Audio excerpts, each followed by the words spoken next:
दोस्तों, निर्जला एकादशी को हमारे हिंदू धर्म में सबसे बड़ी एकादशी तिथि का दिन माना जाता है। 18 जून 2024 को पड़ने वाली निर्जला एकादशी तिथि एकमात्र ऐसी तिथि होती है जिस दिन की गई पूजा साधना क्रिया से आपको साक्षात भगवान विष्णु जी और माता लक्ष्मी जी का आशीर्वाद एक साथ मिलता है।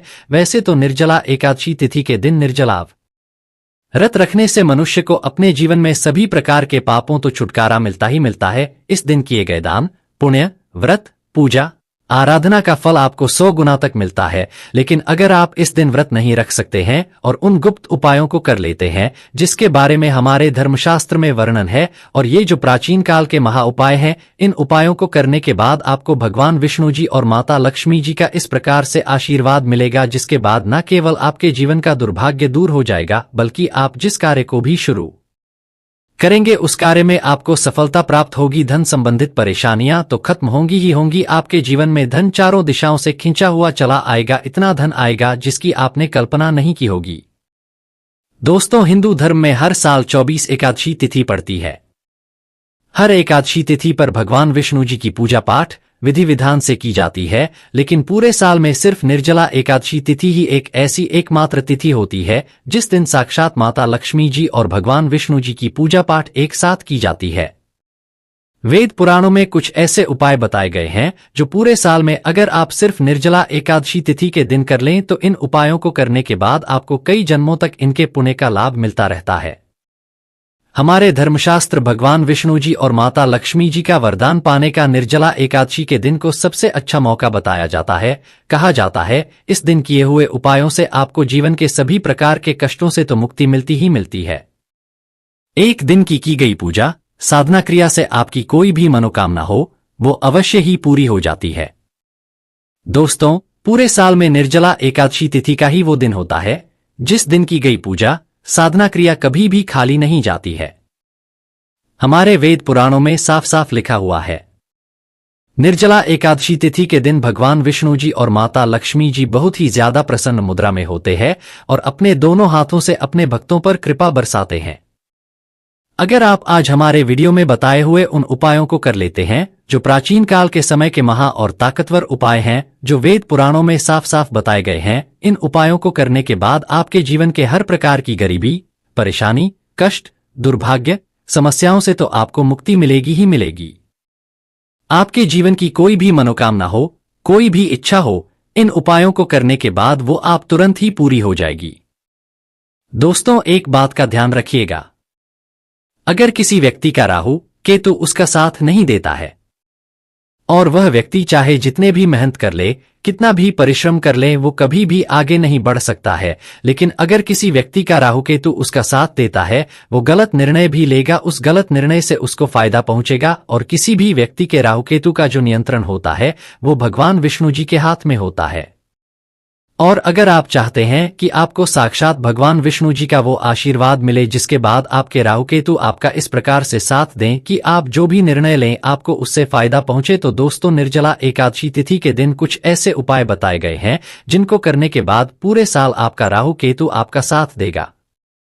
दूसरी तरफ निर्जला एकादशी के दिन अगर आप माता लक्ष्मी जी को प्रसन्न कर लेते हैं तो दोस्तों, यकीन मानिए माता लक्ष्मी जी के आशीर्वाद से आपके जीवन के आर्थिक समस्याओं से तो आपको मुक्ति मिलेगी ही मिलेगी। आपके जीवन में आप खुद धन की वर्षा होते हुए देखेंगे। दोस्तों, वेद पुराणों में साफ साफ लिखा हुआ है कि एक साल में 24 एकादशी तिथि पड़ती है और निर्जला एकादशी तिथि के दिन आप जो भी पूजा पाठ करते हैं आपको साल की 24 एकादशी तिथियों का पुण्य एक तो पूरी सच्ची श्रद्धा और पूरे विश्वास के साथ पहले तो आप इस वीडियो को लाइक कर दीजिए और कमेंट बॉक्स में तुरंत लिख दीजिए जय भगवान विष्णु जी की, जय माता लक्ष्मी जी की। और एक काम कीजिएगा, कमेंट अपनी राशि भी डाल दीजिएगा। आपकी राशि के अनुसार कोई भी ऐसा उपाय होगा जिस उपाय को करके आप कोई भी लाभ पा सकते हैं, वो हम आपके कमेंट के रिप्लाई में बता देंगे। लेकिन आपसे निवेदन था, वीडियो लाइक करना मत भूलिएगा। देखिए, सबसे पहला उपाय जो हम आपको बताने आ रहे हैं वो है माता लक्ष्मी जी का आशीर्वाद पाने का महा उपाय। एक बात का ध्यान रखिएगा, अगर किसी व्यक्ति को माता लक्ष्मी जी का आशीर्वाद मिल गया, उस व्यक्ति के जीवन में धन संबंधित परेशानियां नहीं हो सकती हैं। और आप चाहते हैं कि आपके घर पर माता लक्ष्मी जी सदैव वास करने आए, माता लक्ष्मी जी की कृपा आप पे और आपके परिवार पर सदैव बनी रहे।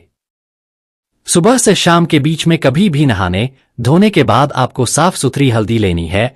उस हल्दी को लेकर के घर के मुख्य दरवाजे पर आपको स्वस्तिक का निशान बना देना है।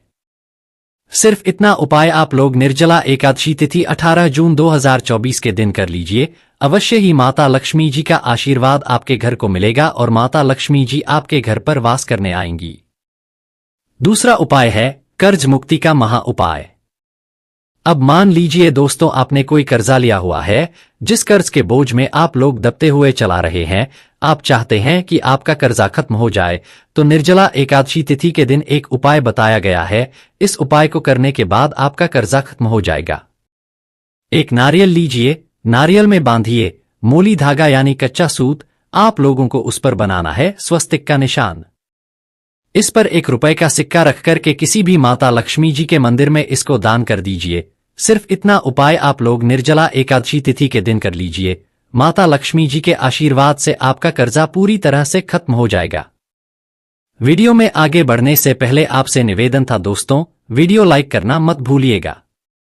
तीसरा उपाय जो हम आपको बताने वाले हैं दोस्तों, ये है घर से नकारात्मक शक्तियों को खत्म करने का महा उपाय। दोस्तों, ये बात आप लोगों को पता नहीं होगी, लेकिन आपके घर पर कुछ ऐसी नकारात्मक शक्तियां होती हैं जिसकी वजह से आपके घर में रोज लड़ाई झगड़ा गृह कलेश होता है। आपके का माहौल बिगड़ जाता है। एक तरीके से आपके घर की जो ऊर्जा है वो पूरी नकारात्मक ऊर्जा में बदल जाती है। तो आपको क्या करना है, निर्जला एकादशी तिथि के दिन किसी भी मिट्टी के दिए में 11 लौंग और 3 जलाइए और इसका धुआं पूरे घर में दिखा दीजिए। इतना उपाय सिर्फ निर्जला एकादशी तिथि के दिन कर लीजिए। आपके घर से सारी नकारात्मक शक्तियां हमेशा के लिए खत्म हो जाएंगे और आपके घर पर सकारात्मक ऊर्जा का वास हो जाएगा।